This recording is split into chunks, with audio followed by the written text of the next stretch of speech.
પાટડી કેળવણી મંડળ સંચાલિત શ્રી સૂરજમલજી પ્રાથમિક શાળા અને ન્યૂ હાઈસ્કૂલમાં શિક્ષક દિવસની ઉજવણી કરવામાં આવી હતી। દર વર્ષે 5મી સપ્ટેમ્બર શિક્ષક દિવસ તરીકે ઉજવવામાં આવે છે। દેશના પૂર્વ રાષ્ટ્રપતિ ડોક્ટર સર્વપલ્લી રાધાકૃષ્ણનના જન્મદિવસ નિમિત્તે આ દિવસે શાળામાં શિક્ષક દિનનું ભવ્ય આયોજન કરવામાં આવેલું હતું। આ દિવસ શિક્ષકો પ્રત્યે પ્રેમ અને આદર દર્શાવવાનો દિવસ છે।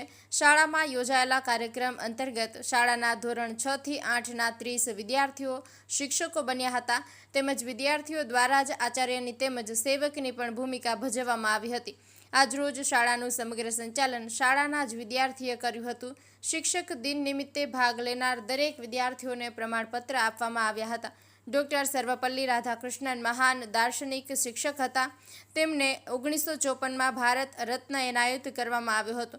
કાર્યક્રમને અંતે શાળાના પ્રાર્થના ખંડમાં શિક્ષક દિનની ઉજવણી માટે કાર્યક્રમ રાખવામાં આવ્યો હતો, જેમાં શાળાના આચાર્ય શ્રી દીપક કુમાર શર્મા, ઉત્સાહી શિક્ષક શ્રી રુદ્રેશ કુમાર ઠાકોર, ઝરણાબેન, પાયલબેન તેમજ વિદ્યાર્થીઓએ પ્રાસંગિક ઉદ્બોધન કર્યું હતું। સાચા અર્થમાં શિક્ષક દિન નિમિત્તે ડોક્ટર સર્વપલ્લી રાધાકૃષ્ણનને યાદ કરવામાં આવ્યા હતા। મિનહાઝ મલિક, સુરેન્દ્રનગર।